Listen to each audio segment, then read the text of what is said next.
29절부터 30절까지 말씀입니다. 로마서 8장 29절부터 30절까지 우리 한음성을 합독합니다.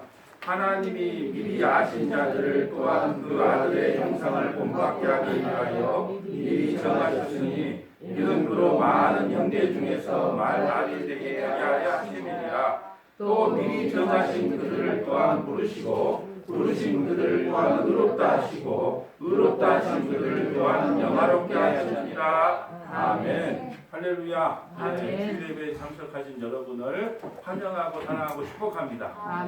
앞뒤 좌우로 목례 한번 나누시죠. 이 오늘 저 성만학교에 오실 분들은 거의 몇 분 빼고는 다 오셨네요. 이렇게 다 참석을 해주셔서 감사합니다. 그리고 오늘 또 찬양, 은혜로운 찬양을 인도해 주신 또 찬양부와 또 반주자께 감사를 드리고 또 찬양 운행을 하신 우리 장로님 수고 많으셨습니다. 우리가 교회라는 것은 혼자 세워가는 게 아니고 각자에게 주신 달란트대로 각자 맡은 사명대로 잘 섬겨줄 때 교회가 아름답게 또 우리가 돌아가고 세워진 것을 믿으시기를 바랍니다. 오늘 저는 구원 여정 칭의에 대해서 말씀을 전하겠습니다. 우리가 보면 여러분 좀 설교가 어려울 수 있지만 하나님이 기뻐하는 설교가 있고 사람들이 기뻐하는 설교가 있어요. 그래서 여러분이 사람들이 기뻐하는 설교를 해주세요. 그러면 저는 앞에 예화나 즐거운 소식이나 교훈적인 걸 전하겠지만 그것은 사람들이 좋아하는 설교고 하나님이 기뻐하는 설교는 뭐냐? 너희가 구원의 여정이 어떻게 되는 줄 아니? 칭의, 성화, 영화로 이루어지는 거야. 그런데 그걸 다 내가 한단다? 이것을 알아갈 때 하나님께서 기뻐하고 그 영광을 받으시는 거예요. 그러니까 제가 여러분이 기뻐하는 설교를 하는 것이 아니고 하나님께서 기뻐하는 설교를 할 수밖에 없다는 것을 이해하시고 우리 청년들 특히 더 집중을 해주시기를 바랍니다. 우리가 칭의라고 하는 것은 의롭다 칭함을 받는 거예요. 우리가 무슨 일을 해서가 아니고 그냥 하나님께서 네 의롭다 칭함을 받게 해주는 거예요. 우리 아이 태어나면 그냥 얼굴이 우리 소망이 그때 태어날 때 보면 이게 사람이 될까 할 정도로 이게 네모나게 이게 이러는데 그냥 내가 볼 때는 그냥 이쁜 거예요. 그래서 그냥 야 이쁘다 그래주는 거예요. 이와 같이 하나님도 마찬가지예요. 우리가 뭘 해서가 아니고 너는 그냥 의롭다 이렇게 칭해주는 거예요. 이것이 은혜라는 겁니다. 우리를 하나님께서 부르실 때 세 가지 단계를 부르세요. 처음에는 칭의와 성화와 영화의 단계로 부르시는데 이 단계를 잘 모르기 때문에 구원의 확신이 흔들려요. 그래서 제가 결론부터 말씀을 드릴게요.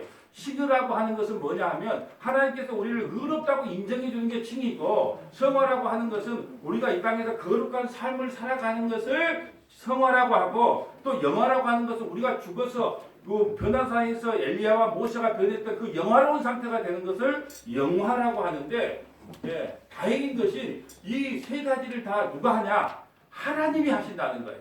하나님 절대 주권으로 하신다는 거예요. 우리가 주체가 아니고 우리의 믿음으로 이것을 이루는 것이 아니고 하나님의 믿음, 예수님의 믿음으로 이걸 이루어 가신다는 거예요.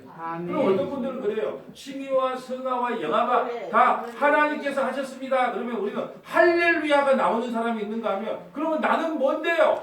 이렇게 나오는 사람이 있어요. 여러분 칭의나 성화나 영화는 다 하나님의 은혜로 우리에게 주어진 것입니다. 이렇게 말할 때 우리는 뭐라고요? 할렐루야 하나님 감사합니다. 그럴 때 하나님께서 영광을 받으십니다. 자, 오늘 본문 한번 볼까요? 29절 봅니다. 하나님이 미리 하신 자들을 언제 알았을까요? 창세전에 우리 성도들만 알아요. 이 하나님이 미리 하신 자들 언제 알았어요? 창세전에 하신 자들을 또한 그들의 아들의 형상을 본받게 하기 위하여 아들의 형상 누구요? 예수님의 형상을 본받게 하기 위하여 미리 정하셨으니 이는 그로 많은 형제 중에서 맏아들들이 되게 하려 하십니다. 우리는요 여러분 장자만 천국 갈 수 있어요. 히브리서에 보면 그렇게 나와 있어요. 장자들의 모임이 천국이라 되어 있어요. 그러면 우리를 다 장자 만들기 위해서 예수 그리스도께서 직접 십자가에서 죽으시고 내가 장자이기 때문에 너희들 다 장자로 인정해 줄게 이렇게 만드시기 위해서 십자가에 죽으셨다는 거예요. 그러면서 30절 또 미리 정하신 그들을 언제 정했다고요? 창세전에 정 것이고 또한 부르시고 여러분 구원이라고 하는 것은 부르심이 전제돼야 돼요. 아브라함을 불렀고 불렀고 이삭을 불렀고 야곱을 불렀고 모세를 불렀고 서문화교의 모든 믿음의 권속들을 불렀다는 거예요. 어떤 분들은 그래요. 아니 내가 그냥 목사님 그냥 친척이라서 나왔고 친구라서 나왔고 어쩌다 보니까 나왔죠. 이렇게 말하는 분들이 많아요. 그건 잘못된 신앙이에요. 하나님께서 여러분을 부르셨기 때문에 오늘도 이 자리에 앉으신 것을 믿으시길 바랍니다. 아멘. 성경이 그렇게 말하고 있어요. 여러분 보세요. 또한 부르시고, 부르심이 있단 말이에요. 다 불렀기 때문에 이 자리에 앉아 있는 거예요. 부르시고, 부르신 그들을 또한 의롭다고 하시고, 의롭다고 한 게 뭐예요? 칭임. 의롭다고 하시고, 또 의롭다 하신 그들을, 의롭다 하면서 살아가는 그들, 성화로 살아가는 그들을 또한 영화롭게 하셨느니라. 여러분 이 영화라고 하는 단계는 우리가 죽을 때 온전히 이루어지는 거예요. 모세와 엘리야를 변화산에서 그 형용할 수 없는 모습을 본 것처럼 이 영화의 단계는 우리가 죽어서 이루어지는 거고, 우리가 살아서 하나님께서 의롭다고 인정해 주는 것은 칭의와 성화의 단계예요. 다음 주에 성화가 무엇인지 보겠지만, 성화라고 하는 것은 거룩해지는 삶을 살아가는 게 성화인데, 대부분 교회가 그래요. 여러분 거룩한 삶을 삶으로써 성화의 과정을 이루어가야 됩니다. 이렇게 말을 해요. 그건 잘못된 거예요. 여러분 성화라고 하는 것은 거룩해지는 건데, 거룩은 누구의 영역이라고 그랬어요? 하나님만의 영역인데 우리는 거룩해질 수가 없어요. 어찌 우리가 거룩해지겠습니까? 뭘 해서 거룩해지겠습니까? 그런데 거룩이라고 하는 개념은 죄 문제가 완전히 해결된 게 거룩인데, 우리 스스로는 죄 문제를 해결할 수 없어요. 그 죄 문제를 온전히 해결할 분은 예수님밖에 없는데, 우리가 예수님을 믿을 때 우리는 거룩해지는 거예요. 그걸 성화라 그러는 거예요. 이게 완전히 틀린 거예요. 여러분 우리가 뭘 해서 우리가 이렇게 예배 생활 잘하고 기도 생활 열심히 해서 우리가 성화를 이루어 갑시다, 그런 설교 많이 들었을 거예요. 그건 잘못된 겁니다. 성화도 영화도 칭의도 우리의 목이 아니에요. 하나님께서 의대로 베풀어 주신 것이 우리 성하고 칭의고 성하고 영화라는 겁니다. 그래서 개혁주의 신학은요, 하나님 절대 주권이에요. 하나님께서 우리를 이렇게 이루어 가신다. 뒤에 보면 그럼 우리는 아무것도 안 해야 된단 말입니까? 또 이야기할 거예요. 우리가 할 일이 있어요. 그렇지만 칭의나 성화나 영화는 구원에 관한 내용이기 때문에 우리 인간에게 도움을 받지 않아요. 인간의 노력과 예씀을 기대하지를 않는다는 거예요. 이걸 명심해야 돼요. 구원에 관해서는 하나님께서 홀로 하신다.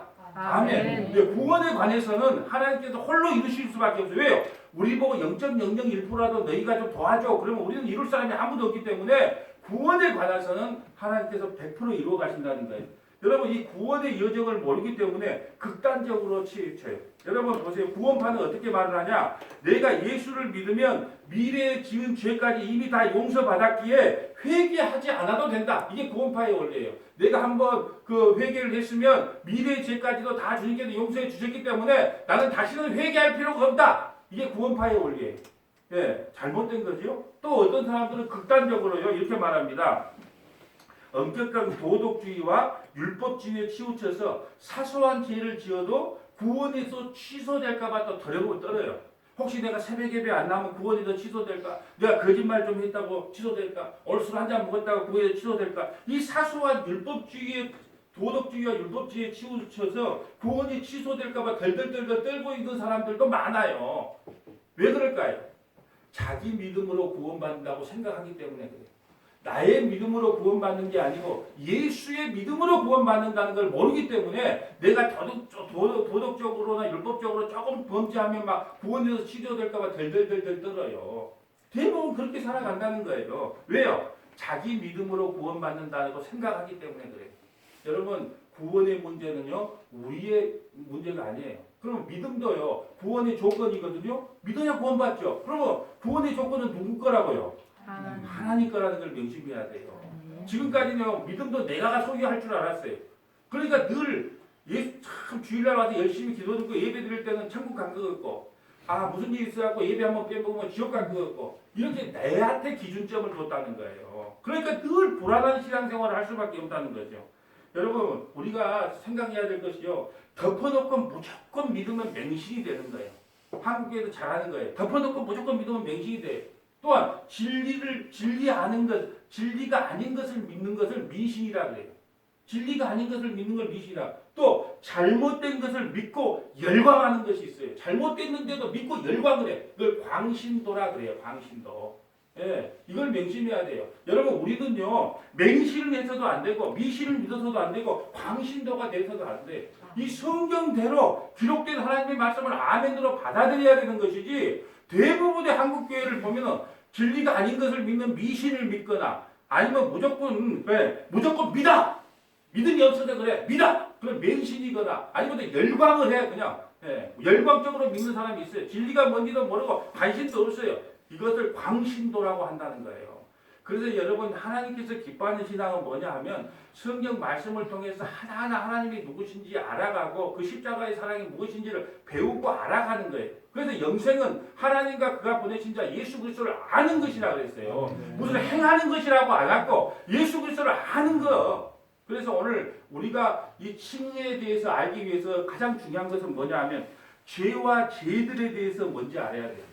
내가 계속 지금 반복을 해요. 왜요? 여러분이 30년, 40년 신앙생활을 해도 죄와 죄들을 구별하지 않았어요. 근데 이것이 왜 중요한 줄 아세요? 여러분들이 만약에 예수님이 여러분의 죄들 때문에 죽었다면 여러분은 어제 술 마신 것 때문에 예수님 죽은 거고요. 여러분 어제 거짓말한 것 때문에 예수님 죽은 거예요. 무슨 말이냐? 그거 우리 와서 얘기하잖아요. 하나님 어제 기도하지 않았습니다. 어제 술 마셨습니다. 어제 거짓말했어요. 도둑질. 그러면 예수님은 그 죄들 때문에 죽었다고 한다면 우리가 용서를 구하는 그 죄들 때문에 돌아가셨다면 예수님은 우리 술 먹은 것 때문에 돌아가신 거고 우리 담배 피운 것 때문에 돌아가신 거고 거짓말한 것 때문에 돌아가신 것이 돼요. 그러면 이게 말이 안 맞잖아요. 예수님이 그까지 술 먹은 그것 때문에 돌아가셨다는 게 말이 안 맞는 거예요. 예수님은요 죄들 때문에 돌아가신 게 아니고 죄 때문에 죽었다는 거예요. 그러면 죄가 뭐고 죄들이 뭔 줄 알아야 되잖아요. 그런데 그걸 혼용적으로 사용했기 때문에 성경을 읽어도 이게 뭔지를 모르고 말씀을 들어도 은혜가 없고 그런 거예요. 그러면 죄에 대해서 이야기합니다. 죄라는 것은요 사람들이 선악과를 따먹는 순간에 그 영혼 속에 인격으로 내 안에 들어와서 주체적인 인격을 형성하고 죄로 나가려고 하는 경향성을 죄라 그래요. 다시 설명합니다. 선악과를 따먹는 그 순간부터 내 영혼 속에 그 한 주체적 인격으로 온몸 속에 들어왔단 말이에요. 마디마디 속에 세포 속에 인격으로 들어와서 죄로 향하여 걸어가려고 하는 죄로 나가려고 하는 그 경향성을 뭐라고 하냐? 죄라고 하는 거예요. 그럼 죄들은 뭐냐? 그 죄로 인하여 우리에게 나타나는 증상들. 그러니까 살인, 간음, 거짓말 이런 자범죄의 개념들이 뭐냐면 바로 죄들이라는 거예요. 그런데 구약에는요 죄를 이야기한 적이 없어요. 뭘 이야기했어요? 죄들만 이야기했어요. 예수님이 오셔서 죄를 이야기한 거예요. 왜요? 그때는 왜요? 하나님이 죄에 대해서 이야기도 못 알아먹어. 그러니까 죄들 도덕과 율법은 죄들에 대해서만 이야기를 했단 말이에요. 왜냐하면 그때는 아무리 말을 해도 못 알아먹어요. 그런데 예수님이 오셔서 마음의 죄를 말씀하심으로 그것이 우리 마음속에 죄라는 것이 우리 마음속에 인격 속에 자리 잡고 있어서 내 스스로는 방법이 없구나 이것을 깨닫게 된 거예요. 그러니까 구약은요 열심히 지키면 지킬 수도 있다니까요. 왜요? 표면적인 죄를 죄로 했기 때문에. 그런데 예수님이 오셔서 너희 마음속에서 너희 인격으로 자리 잡고 있는 그 죄 때문에 죄의 증상들이 나오게 된 거야. 이렇게 선언을 한 거예요. 여러분 예수님은요 죄를 행동으로 범하는 잘못에다가 말로 남에게 상처는 주는 죄 요까지 한 단계 더 업그레이드 시켜요. 그것뿐 아니라 마음속에 짓는 죄까지도 죄의 범죄에 포함시켜버려요. 그래서요 하나님이 말씀을 선포하면 우리 인간은 뭘로 드러난다고요? 죄로 드러나요. 그럴 수밖에 없어요. 하나님은 거룩한 분이고 우리는 죄인이기 때문에 하나님이 말씀을 하면 할수록 우리는 죄로 드러나야 돼요. 그러니까 성경을 읽으면 읽을수록 나는 죄인이니까 이걸 드러나야지 내가 이걸 지킬 수 있겠구나 드러나면 성경을 완전히 오류해서 읽는 거란 말이에요. 안 그러겠어요? 하나님이 말씀이 선포되면 어떻게 해요? 내가 바로 죄로 드러나야 되는 거예요. 그래서 예수님께서 너희가 옛날에는 행위로만 죄진 거였지 그러네 이제 말로 너에게 상처 주는 것도 죄고 그것뿐 아니라 마음에서부터 나온 것까지 내가 죄로 규정한다 이런 거예요. 그러니까 예수님께서 이 땅에 오셔서 하고 싶은 말씀은 뭐냐면 죄들에 대해서 말씀하고 싶었던 게 아니고 죄에 대하여 말씀하고 싶은 거예요. 죄가 뭔 줄 아니? 너희 오장 육부 속에 너희 영혼 속에 인격으로 자리 잡고 있는 거야. 그래서 너희 해결할 방법이 없어.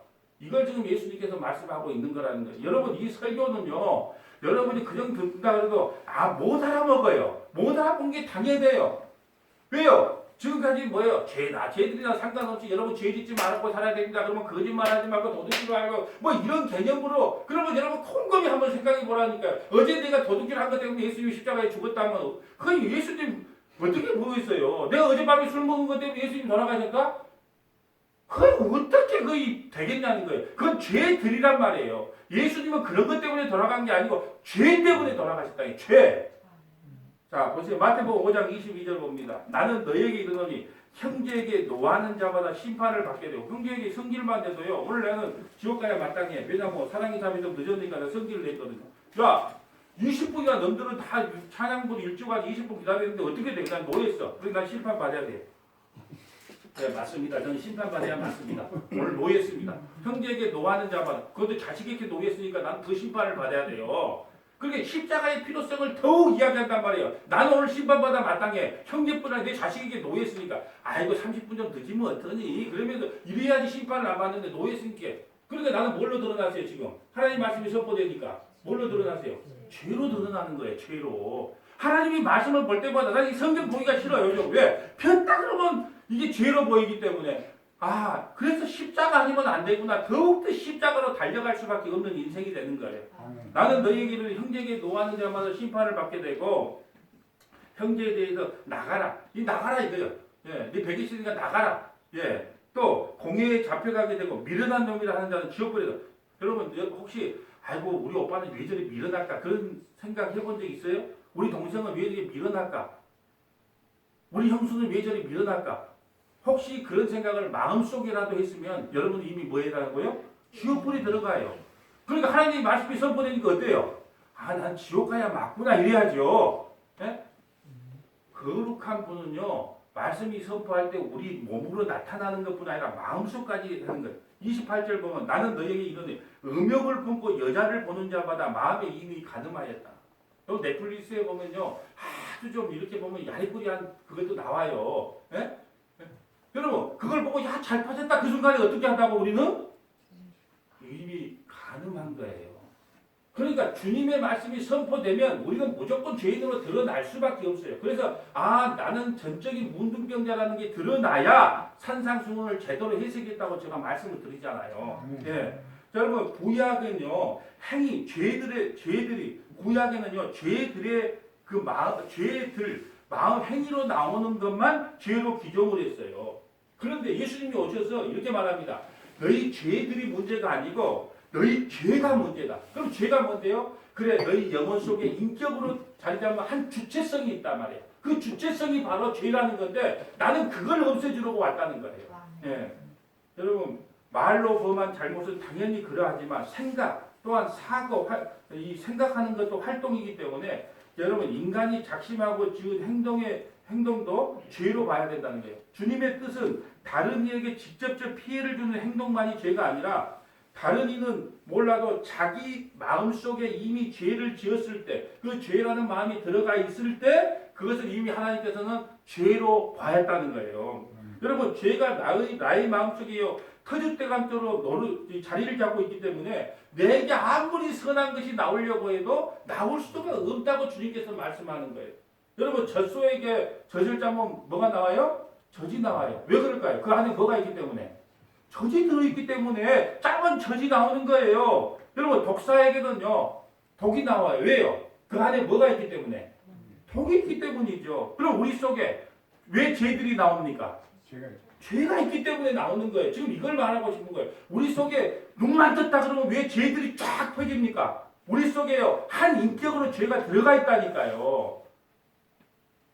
그건 방법이 없어요. 여러분 예수님께서요 우리 속에 있는 죄를 해결하기 위하여 십자가에서 죽으신 거예요. 한번 생각을 해보세요. 우리가 산속에 살거나 아니면 정말로 아무 사람들도 안 만나고 가면 행위적인 죄는 안 질 수 있어요. 저 무인도에 가서 혼자 물고기 잡아먹고 살면 죄들은 안 질 수 있단 말이에요. 근데 그 마음속에 가끔 생각나. 그 옛날에 사귀었던 그 첫사랑은 잘 있을까? 그러면서 약간의 그 마음속에 그 마음이 딱 들어와. 그럼 어떻게 감당할까요? 그러니까 보세요. 우리가 여러분 왜 이게 중요하냐면 죄들은 성철 스님이나 법정 스님이나 이렇게 도인들, 도사들은요 이 문제를 해결할 수 있다니까요. 그럼 예수님이 필요가 없어요 그들에게는. 그런데 그 마음 속에 한 영혼 속에 인격으로 잡고 있는 그 죄는 아무리 돌을 닦는다고 내가 아무리 노력하고 애쓴다고 안 된다는 거예요. 그렇기 때문에 죄와 죄들을 구별해서 설명을 해야 되는 거예요. 주님께서는 죄들의 문제를 해결하러 오는 것이 아니고 그 마음속에 있는 죄의 문제를 해결하러 왔단 말이에요. 아멘. 예수의 이름이 뭐예요? 자기 백성을 죄들에서 해결하러 왔다 그래요. 자기 백성을 죄에서 해결하기 위해서 왔다 그럽니까? 죄에서 해결하기. 여러분 성경을 이것만 들어놓고 성경을 읽으면 이건 죄들이구나. 이건 죄를 이야기하는구나. 밑줄 쫙쫙 치고 한번 보면요. 성경이 달리 보입니다. 여러분 주님은 또 모든 죄들이 외부 여건의 영향을 받아서가 아니라 인간의 속에서부터 나온 것이라고 선언을 합니다.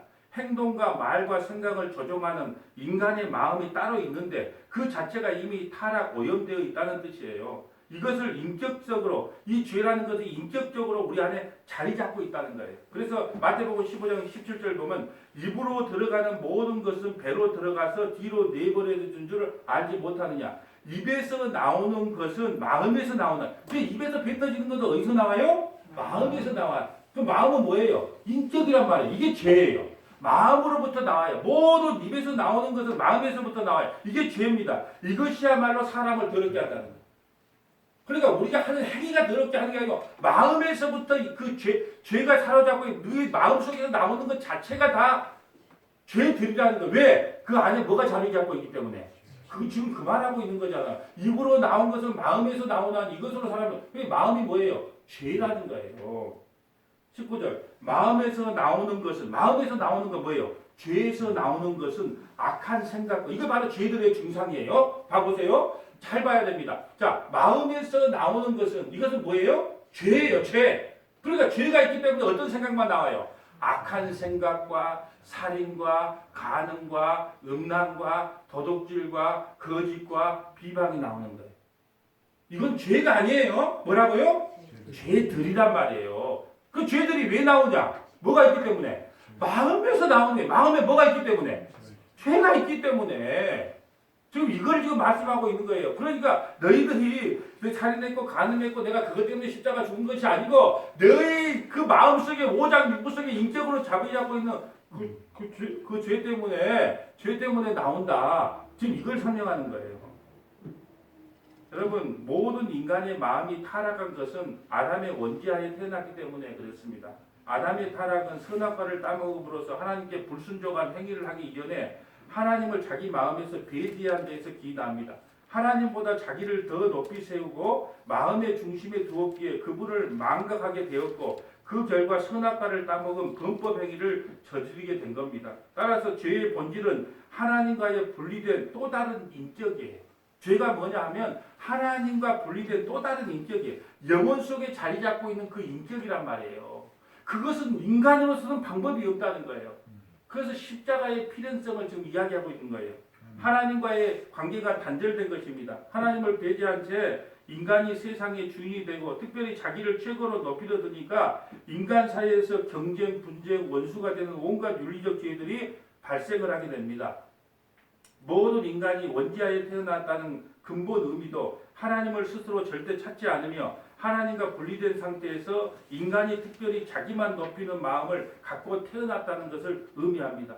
여러분 넷플릭스에 보면 요즘 오징어 게임이 유행하죠. 여러분 오징어 게임에 보면 1등을 향해 돈을 향해 달려가는 불나방들의 인생을 봅니다. 여러분 우리 모두는요 하나님의 목적을 가지고 이 땅에 태어난 1등이에요. 1등. 우리 성도들은요 하나님의 목적이 있기 때문에 이 땅에 태어난 1등들이란 말입니다. 예. 여러분 그런데 여러분 성공한 인생, 실패한 인생이 따로 없어요. 여러분 세상에 죄가 들어와서요 너는 성공한 인생, 너는 실패한 인생 이렇게 규정을 지어요. 여러분 도대체 뭐가 성공한 인생이고 뭐가 실패한 인생입니까? 그걸 누가 정한 거예요? 결혼해서 나이 30 먹고 결혼했고 집도 하나 있고 좋은 직장 다니고 성공한 인생. 예? 집도 절도 없고 결혼도 못해. 그럼 넌 실패한 인생. 또 누가 정한 겁니까? 인간이 정해놓고 그 수준에 못 따라가면 너는 실패한 인생. 그걸 따라가면 너는 성공한 인생. 그렇게 인간이 정의됐다는 거예요. 그래서 여러분 저는요. 이 시대의 엘리트의 정의를 새로 내립니다. 혁중이 형제 잘 들으세요. 사랑의 자매 잘 들으세요. 이 시대의 엘리트의 정의를 다시 내립니다. 엘리트라뇨. 수많은 정보를 가진 이 세상에서 수많은 정보가 우리 인터넷을 통해서 들어옵니다. 수많은 정보를 가진 이 세상에서 무엇이 옳고 무엇이 그른가를 판단하여 기준점을 정할 수 있는 사람이 엘리트예요. 다시 설명합니다. 이 시대의 엘리트는 수많은 정보가 쏟아지는데 무엇이 옳고 무엇이 그른가를 판단하여 기준점을 정할 줄 아는 사람이 엘리트예요. 많이 배우고 많이 가진 자 사회적 지도층이 엘리트가 아니에요. 어떤 현상이 우리에게 전달될 때 자신만의 것으로 재해석할 수 있는 사람이 엘리트예요. 신문이나 뉴스예요. 어떤 논제들이 말하게 되면 그것이 사실인가 아닌가를 재해석하고 받아들일 줄 아는 사람을 엘리트라 그래요. 여러분 지금 한국교회가 왜 이렇게 타락했습니까? 엘리트가 없기 때문에 그래요. 엘리트라는 것은요 많이 배우고 많이 가지고 그런 거 엘리트가 아니고 여러분 왜 타락하게 됐습니까? 어떤 목사가 복음을 전해요. 이 설교를 합니다. 그럼 그걸 재해석하고 판단해서 과연 그게 맞는가 틀린가를 판단하여 다른 복음인지 진짜 복음인지를 구별해낼 줄 알아야 돼요. 아멘. 그런데요 무조건 맞겠지가 문제예요. 여러분 교회에 세습을 해도 그래 다 이유가 있겠지. 공금횡령을 해도 맞겠지. 교회 부지를 사는데 수백억이 빵꾸가 나도 맞겠지. 또 그 목사가 개인적으로나 자녀들에게 무슨 교회 돈을 빼돌려도 맞겠지. 태극기 들어 맞겠지. 여러분 이게 지금 문제라는 거예요. 세상은 둘째치고 교회에서 왜 엘리트가 필요한 줄 아세요? 어떤 말씀이 들어오거나 뭐가 들어오면 그게 과연 옳은가 틀린가를 재해석해서 기준점을 정해줘야 된다는 거예요. 그런데 지금은 이 기준점이 없어요. 그러다 보니까 여러분 보세요. 홍수처럼 설교가 들어와. 근데 뭐가 맞는지 뭐가 틀린지를 몰라. 그래서 이 말도 맞는 거 없고 저 말도 맞는 거 없고. 여러분 엘리트라고 하는 것은요 많이 배운 게 아니에요. 여러분 요즘은요 많이 배운 의미가 없어요. 왜? 구글 박사한테 물어보면 다 알아요. 그렇기 때문에 많이 배울 그런 것이 엘리트가 아니에요. 옛날에는 많이 대학 나오고 대학원 나와야 엘리트 그랬는데 그런 게 개념이 없어진 지가 오래요. 이제는 엘리트는 뭐냐? 어떤 정보가 나에게 들어왔을 때 그것이 과연 맞는가 틀린가를 내 스스로 재해석을 할 줄 알아야 돼요. 그래서 이건 맞다 틀리다를 갖다가 기준점을 정해주는 게 엘리트란 말이에요. 저는 엘리트가 되고 싶어요. 나는 성도들이 모두가 엘리트가 되기를 원합니다. 어떤 엘리트냐? 복음의 말씀을 접하면 그것이 과연 그래한가 아니한가를 재해석하여 기준점을 정해주는 거예요. 누가 여러분에게 말씀을 하면 전하면 그건 그런 게 아닙니다. 그런 말씀하는 게 아니에요. 여러분 구약을 아무거나 갖다 드렸으면요 여자가 월경 때는 부정하라 그랬어요. 그러니까 여러분 555번 버스 타고 내가 서치장 갔다가 여자가 앉아있어. 근데 그 여자가 월경을 하니까 그 자리에 많이 앉으면 난 부정한 자가 되는 거예요. 그걸 갖다가 성경에 적용하면 되겠어요? 안 되겠어요? 아직도 그런 구약을 갖고 와서 아무 데나 들이대. 그 말은요 왜 부정하다 한 줄 아세요? 인간의 몸에서 나온 것은 다 더럽고 부정하다는 것을 상징적으로 설명하는 거예요. 우리 인간의 몸에서 나온 것 중에서 좋은 게 뭐 있어요? 똥, 오줌, 눈물, 콧물, 귓밥, 눈곱, 좋은 게 뭐 있어요? 우리가 전적으로 우리 몸에서 나온 건 죄뿐이라는 걸 설명하기 위해서. 그래서 여자는 66개, 아기를 놓으면 66개가 부정하고 남자는 33개가 부정하다 하는 것은 왜요? 죄 생산을 해내잖아요. 다 그런 의미가 있는 건데 아무 성경에다 갖다 들이대는 것을 보고 재해석을 못하기 때문에 다시 말씀드립니다. 여러분 죄를요 생각이나 말, 행동, 즉 자신의 의지적 행위로 인한 잘못된 것만을 정의한다면 논리적으로 의지를 통해서 스스로 깨끗하게 되려고 하는 선행 구원이 타당하게 되는 거예요. 무슨 말이냐면 내 의지적으로 죄들을 안 질 수 있다니까요. 그럼 예수님의 십자가는 누구한테는 필요하고 누구한테는 필요 않게 되는 거예요. 마음 전체가 타락하게 되었기 때문에 그 사람을 깨끗하게 하기 위해서는 십자가밖에는 없다는 거예요. 그래서 예수를 믿는다는 것을 우리 이렇게 말해요. 나는 오늘 술 끊었어. 예수 믿고 담배 끊었어. 나는 세상 욕심을 다 버렸어. 난 새벽 예배 잘 나가. 이것을 예수 믿는 증거로 삼는다는 거예요. 아니에요. 여러분, 예수님이 누구시고 예수님이 하신 일이 무엇인지를 알고 깨달아가는 것을 신앙생활이라고 하고 기독교인이라고 하는 겁니다. 단순히 뭘 하고 안 하거든요. 우리 마음 먹으면 한다니까요. 어떤 사람이 그래 병원 가면 당신 강경한데 그럼 독하게 먹고 술 끊는 사람이 있어요. 당신 이렇게 하면 폐암 걸릴 텐데 독하게 담배 끊는 사람이 있어요. 예수 안 믿어도 한단 말이에요. 그런데 우리는 항상 머릿속에 생각이 뭐냐면 예수 믿고 한 것이 고작 한 것이 술 끊었어요. 담배 끊었어요. 이제 좀 거짓말 좀 덜하고 살아요. 네? 그럼 불교인들 천주교인들이 더 잘해요. 단순히 그게 아니단 말이에요. 여러분 죄들 다시 말해서 죄의 증상은요 인간의 노력으로 가능하지만 죄들은 인간의 노력으로 가능하면 죄는 내 인격 안에 자리 잡고 있기 때문에 스스로 어찌할 수 없다는 거예요. 여러분 다시 한번 설명합니다. 만약 우리 예수님께서 우리의 죄들을 위해서 죽으셨다면 여러분이 교회 나와서 회개하는 게 뭡니까? 뭡니까 회개하는 게? 주님 이번 주에도 성경을 못 봤습니다. 주님 이번 주에도 새벽에 몇 빼먹었습니다. 주님 누구를 속였습니다. 거짓말을 했습니다. 다 죄들에 대해서 회개를 하는 거예요. 그럼 예수님이 그것 때문에 십자가에 죽었을까요? 조금만 생각을 해보세요. 그럼 어떻게 기도해요? 주님 저는 의롭게 살려고 몸부림을 치지만 내 안에 이 죄라는 것이 내 영혼 속에 인격적으로 자리 잡고 있어서 숨 쉬는 것도 어찌보면 거짓말일 줄 모르겠습니다. 아멘. 네? 어찌보면 숨 쉬고 있는 것도 거짓말인지 모르겠어요. 내가 숨을 쉬고 있는지. 그래서 내 입에 나오는 것 중에 설교에서 이 성경 전하는 것 외에는 전부 거짓말일 수 있어요. 믿지 마세요. 네. 그렇기 때문에 여러분 우리가 회개하는 것이 단순히 우리가 뭘 안 해서 예수님이 십자가에서 돌아가셨다. 예수님을 너무 비참하게 만드는 거예요.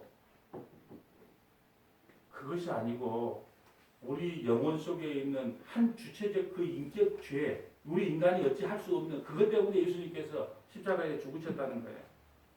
예, 여러분 원죄하의 인간은요 하나님과 원수가 되었기에 그분의 진노 아래 있을 수밖에 없어요. 한 자연인이 태어난 이후로 하나님께 범과한 그 모든 결과를 보면 죄의 싹신 사망의 형벌을 면할 기회가 한 명도 없다는 겁니다. 쉽게 말해 하나님의 법정에선 모든 세대 모든 인간은 사형의 처해야 마땅하다는 거예요. 법적으로 우리는 사형자는 게 하나님의 의를 충족시킬 자가 단 한 명도 없기에 그분의 공의대로 하자면 단 한 명도 구원을 받을 자가 한 명도 없어요. 구원받을 조건을 가진 자도 없고 자격을 가진 자도 없고 공로를 가진 자도 없고 능력을 가진 자도 없어요. 그래서 십자가반을 통해서 우리를 의롭게 하시는 거예요. 칭의는 너희는 할 수 없기에 내가 의롭게 한다. 그냥 인정해 주는 게 칭의라는 거예요. 예. 여러분 성경은요. 내가 너를 어떻게 의롭게 하는지를 보여줄게. 이걸 기록한 책이에요. 내가 너를 어떻게 의롭게 하는지 잘 봐. 예. 이건 절대 진리예요. 여러분 우리 서만화교회 기억해야 될 게 이것은요. 온전하다는 뜻, 성경이 온전하다는 뜻은 하나님의 계시가 완전하다는 뜻. 계시는 뭐예요? 예수 그리스도 십자가를 통하여 우리를 구원시키는 완전하다는 거예요. 이 성경을. 근데 이것을 윤리 도덕적으로 들이대고 봐라 성경이 이렇게 나와 있지 않나 이걸 그렇게 되면 안 된다는 거예요. 일단은 1세기에 기록됐단 말이에요. 예수님 오시기 지금부터 3,500년 전에 성경이 기록됐단 말이에요. 구약은. 그런데 똑같이 말을 갖다 들이대면 안 돼요. 이 계시가 완전하고 완벽하다는 것은 하나님이 우리를 구원하는데 부족함이 없다. 그래서 완전하다는 거예요. 아멘. 윤리 도덕적으로 아무데나 들어대지 마세요. 내가 말씀드렸잖아요. 밴드에 올려놨잖아요. 여자는 조용하라 교회에서 가서 남편한테 물어봐라. 그걸 적용해서 권사님 조용하세요. 교회에서 무슨 말이에요? 가서 남편한테 물어보면 이렇게 말하면 돼요? 안 돼요? 안 되지요. 왜요? 고린도 교회가 방언, 은사 이런 게 많았는데 여자들이 말썽을 많이 부린단 말이에요. 그러니까 가서 집에 가서 조용히 남편에게 좀 물어봐라. 이런 뜻이에요. 그때 당시. 지금 그걸 그대로 적용하면 된다 안 된다? 그런데 하나거나 성경에 나와 있다고 다 들이대니까 이게 문제라는 거예요. 자, 창세기 3장 15절 봅니다. 내가 너로 여자와 원수가 되게 하고 내 후손도 여자의 후손과 원수가 되게 하느니 여자의 후손은 내 머리를 상하게 할 것이요. 예수님은요, 마귀 사탄의 머리를 상하게 하고, 그러면 너는 그의 발꿈치를 상하게 하고, 마귀 새끼는 가만히 있는 게 아니에요. 발꿈치를 노린다는 거예요. 예, 이건 진리입니다. 예수님이 오셔서 사탄의 머리를 박살내겠다. 이건 진리예요. 자, 요한복음 1장 12절. 영접하는 자, 곧 그 이름을 믿는 자에게는 하나님의 자녀가 되는 권세를 줬어요.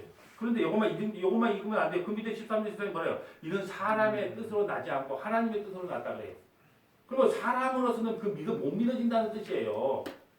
또 요한복음 3장 16절 하나님이 세상을 이처럼 사랑하사 독생자를 주셨으니 이는 그를 믿는 자마다 멸망하지 않고 영생을 얻게 하려 하심이라.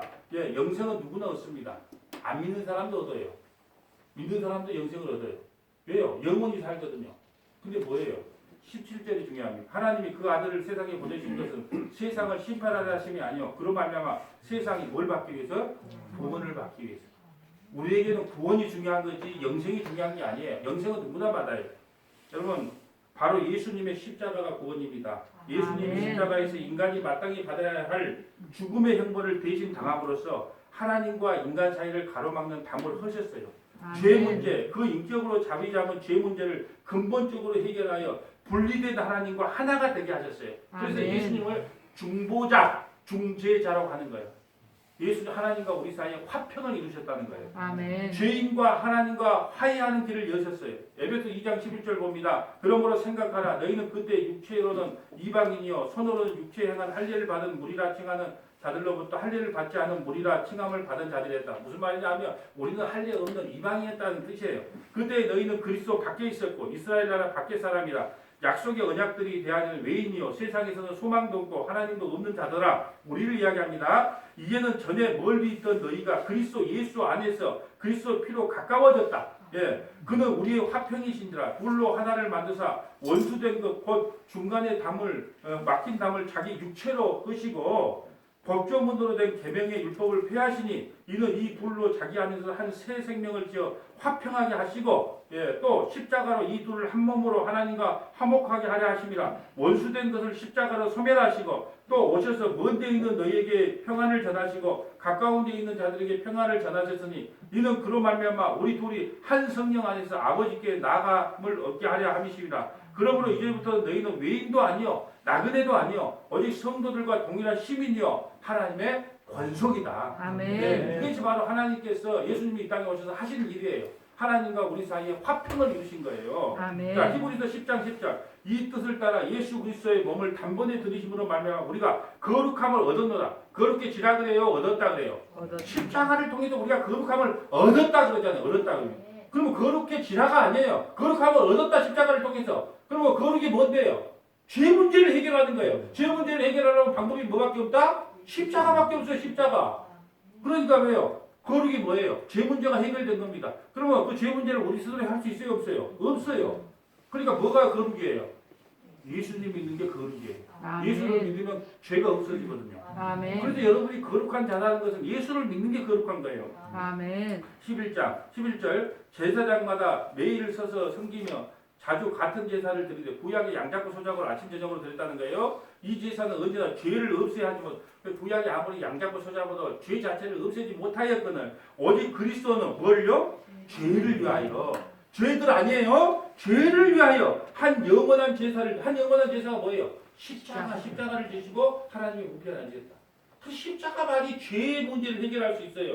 그 후로 자기 원수들을 자기 발등상이 되게 하실 때까지 기다리시다니 그가 거룩하게 된 자들을 한 번의 제사, 거룩하게 된 자들 누구? 성원학교의 성도들을 한 번의 제사 뭐예요? 십자가로 온전케 하셨다. 아멘.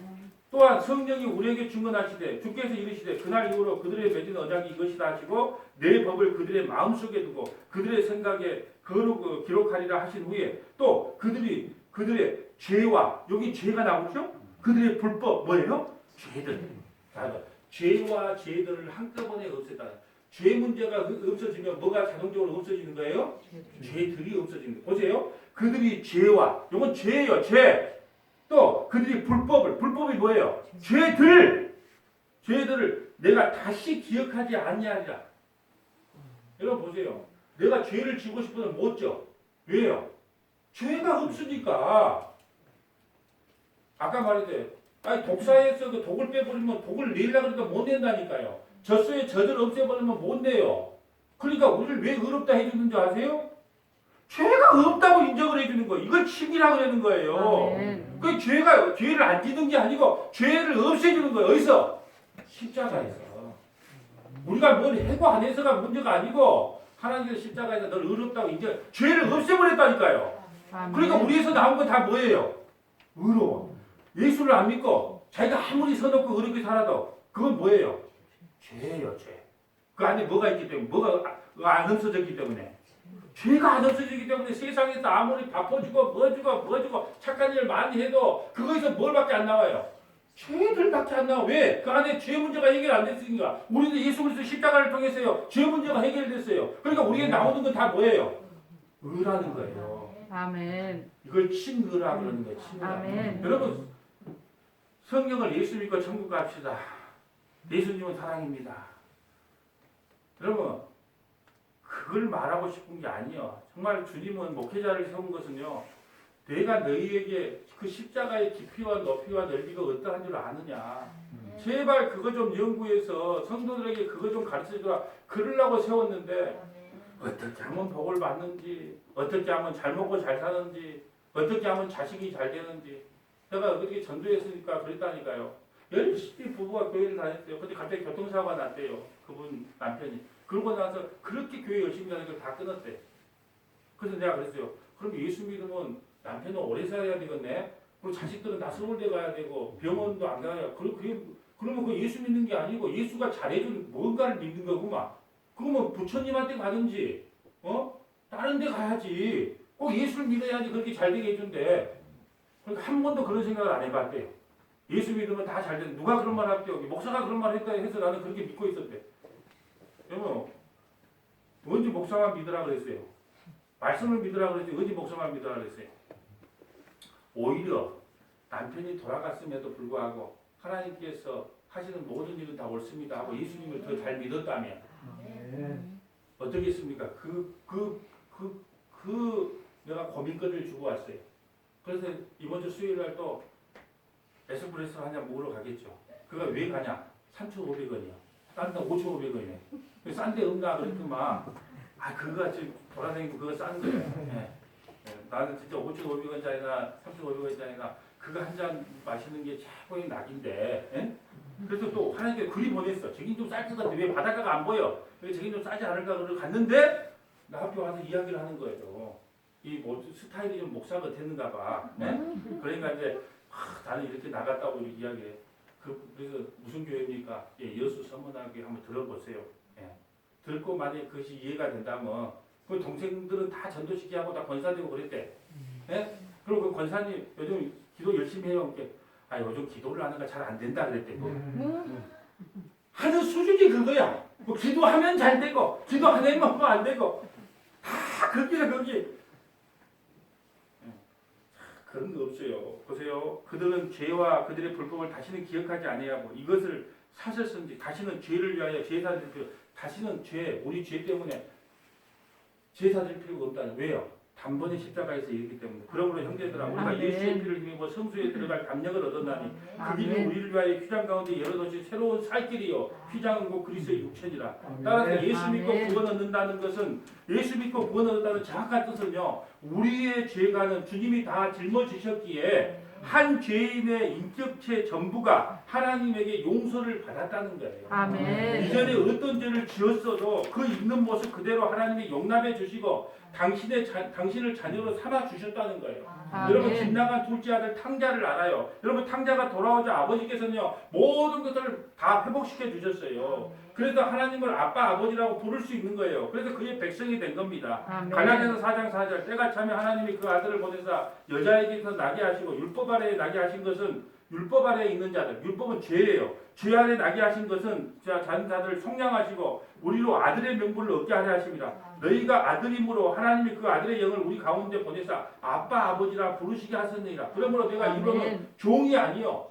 예, 아들이며 하나님으로 말미암아 유업을 받은 자다. 예, 베드로전서 2장 9절. 그러나 너희는 택하신 족속이요 왕 같은 제사장이요 거룩한 나라요. 여러분 우리가 그래요. 여러분 그래서 이번에 권사는 무엇인가 말씀할 때 그러잖아요. 우리는 다 왕 같은 제사장이 만민 제사장이에요. 단지 포지션이 틀려. 한국 교회가 가장 잘못된 게 그래요. 목사가 제일 높아 교회 오면. 그 다음에 장로, 안수집사, 권사, 집사, 서리집사. 누가 그걸 정했습니까? 만민 제사장이란 말이에요. 여러분 우리 서문학교에 좀 여기 14가지 좀 읽어보세요. 아무리 눈이 좀 안 좋아도 안경을 위로 올리고 좀 읽어보세요. 여러분 누구도 교회에서 높여 나비가 없어요. 포지션, 목사의 포지션이 뭐라고요? 생명을 걸고 말씀을 연구해야 돼요. 아멘. 나 설교 준비를 하면요 이걸 최소한 한 20번 보고 올라옵니다. 혹시 잘 그럴까요? 목숨을 걸고 저는 말씀을 연구해서 여러분에게 알아듣든지 못 알아듣든지 말씀을 전하는 게 내 욕책이에요. 그럼 장로님들은 뭘까요? 혹시 교회가 잘못 운영되는 건 없는가? 성도들이 잘못되는 건 없는가? 돌아보는 거예요. 돌아보는. 안수집사가 주로 하는 일은 뭐냐? 예, 교회에 가난한 자가 없는가를 살피고 교회 재정을 운영하는 게 안수집사의 역할이고 권사는요 어머니와 같은 역할을 한다고 그랬어요. 내가 오늘 사랑의 연말 때 이렇게 늦으면 되겠어? 이렇게 기다리잖아요. 딱 이렇게 말하면 권사님 어떻게 해야 돼요? 목사님이 네가 미워서 그런 게 아니고 예? 더 은혜로운 찬송을 하라고 너를 그런 거야. 절대 너를 미워해서 그런 것이 아니야. 그것이 바로 권사님의 역할이란 말이야. 어머니의 역할이란 말이야. 시선이 틀린 거지. 여러분 목사가 뭔 인격이 좋겠어요. 어떤 분들은 그러게 목사는 똥도 안 싸고 오줌도 안 싸고 뭐 부부관계도 안 하고 뭐 그런 줄 안 돼. 뭐 그런 이야기 누가 충격을 받았어. 그럼 어떻게 아기를 낳았어요? 말도 안 되지. 네? 그러니까 목사를 너무 신격화를 만들어서 이렇게 만들어 놓은 거예요. 아니에요. 그런 거 아니에요. 포지션으로 세웠다니까 포지션. 예, 포지션으로 각각 맡겨진 포지션만 열심히 하면 돼요. 찬양부에 우리 찬양 단장을 맡았던 권사님은 찬양 선곡하고 이렇게 은혜로운 찬양 해주면 되고 또 식당 봉사 맡은 분들은 열심히 또 설거지 좀 해주고 이거 준비해주면 돼요. 그럼 목사 설교하는 목사님은 좀 높고 설거지 해주는 저 권사님은 좀 낮고 누가 그걸 만들었어요? 아니에요. 왕 같은 제사장이요. 거룩한 나라요. 너희 소유된 백성이라고 주님께서 말씀하잖아요. 근데 여러분에게 목사에게 너무 좋은 인격을 바라면 안 돼. 왜 그럴까요? 뭐 한민 제사장이라며 포지션만 틀리다며 그러면 전화 여러분 똑같아야 되는데 목사는 좀 인격이 그래 있어야 누구 그렇게 말하면 안 되지. 왜? 그러면 나에게 권한을 더 줘야지요. 아니요. 그렇게 하면 안 돼요. 목사니까 인격이 더 좋아야 되고 저 집사니까 좀 그래도 그거 없어요. 포지션만 틀린 거예요. 포지션만 틀리다. 그러니까 목사한테 인격 좋은 걸 기대하지 말고 목사님은 욕도 안 하겠지. 천만의 말씀 우리 큰딸한테 물어보세요. 입만 열면 욕을 합니다. 네? 요즘은 줄이고 있는데 옛날에는 멍멍이를 달고 살았어요. 네? 지금은 그래도 조금 참아야지 하는 거 있지만은 인격 바라보지 말고 저분이 전하는 저 복음이 과연 성경적인가 그리한가 아니한가를 보라는 거예요. 인격 바라보면 저 바라보면 다 실망하고 낙심합니다. 우리 장로님들 바라봐도 다 실망하고 낙심해요. 권사님들 바라봐도 다 실망하고 낙심해요. 그거 바라보지 말고 내가 그런 인격의 소유자가 돼야 되겠다 그렇게 생각하세요. 자 보세요. 너희는 전에 백성이 아니던 이제는 하나님의 백성이요. 전에는 공의를 얻지 못하여 이제는 공의를 얻었다. 이것이 바로 칭이에요. 전에는 우리는 공의를 받지 못했어요. 그래서 죽으면 지옥 갈 수밖에 없지만 하나님께 은혜를 입어서 이제 너희가 구원받은 백성이 됐다. 이걸 칭이라는 거예요. 우리를 의롭다고 인정해 주시는 겁니다. 그러므로 이제 그리스도 예수 안에 있는 자에게는 결코 죄함이 없어요. 예, 이걸 선언하는 거예요. 이제 그리스도 예수 안에 결코 정죄함이 없어요. 왜요? 죄 문제를 해결했기 때문에. 죄를 안 진다는 게 아니에요. 죄 문제를 대신 누군가가 졌기 때문에 우리가 죄를 지어도 죄로 인정할 수가 없는 거예요. 하나님 참 답답해 이제. 왜요? 우리가 죄를 지어도 그걸 죄로 인정할 수가 없어. 왜? 그 죄 문제를 십자가에서 해결했기 때문에. 그럼 우리가 막 살아도 되냐? 그 다음 주에 성화에서 나와. 막 살 수 없다는 것이. 자, 자녀로 받아들인 그 관계를 취소하고 다시 쫓아내지 않는다는 거예요. 탕자였던 둘째 아들이 그렇게 잘못을 했어도 아버지가 다시 아들로 받아들였다면 다시 쫓아내는 법이 없어졌다는 겁니다. 이를 죄와 연관해서 말하면 죄로 인해 받을 지옥 형벌이 완전히 면제된 것을 이야기하는 거예요. 그래서 천국 가는 입장권을 준 것입니다. 그 준 것을 다시 회수할 수 없어요. 다시 취소할 수 없다는 거예요. 천국에서 영광스러운 완성은 이미 보장된 거예요. 여러분 하나님께서 변덕이 있다면 여러분 천국 보내놓고 마음이 가만 생각하고 아닌 것 같아 다시 뒤집어 지옥 보내고 지옥에 있는 여러분 안 되겠다 다시 뒤집어 천국 보내고 그러면 되겠냐 안 되겠냐 안 된다는 거예요. 한 번 예수 그리스도를 통해서 면죄부를 줬으면 영원히 면죄부를 줄 수밖에 없어요. 왜? 하나님은 불변하지 않기 때문에 그래요. 그래서 천국 가는 입장을 우리에게 주신 거예요. 그리고 우리 죄를 기억조차 하지 않겠다고 정의를 해주셨습니다. 전혀 의롭지 않는 자를 예수님의 십자가 은혜를 믿었기에 하나님이 그 주님의 의를 덧입혀서 의롭다고 칭해진 것이 바로 서머나교회 자녀들이라는 거예요.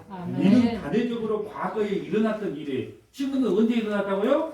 단회적으로 과거에 일어났던 일이에요. 예수님을 자기 전부의 주인으로 모시고 그분을 처음 믿어 예수님을 나의 전부로 믿고 신앙 고백을 한 그 순간에 하나님께서 우리를 칭히 의롭다고 인정해 주는 거예요. 그러면은 죄인인 그 상태가 어떻게 되냐? 그 신분과 소속과 위치가 어떻게 바뀌냐? 옛날에 우리가 흑암에 있었어요. 사망에 있었어요. 사탄과 그 미혹 안에 있었어요.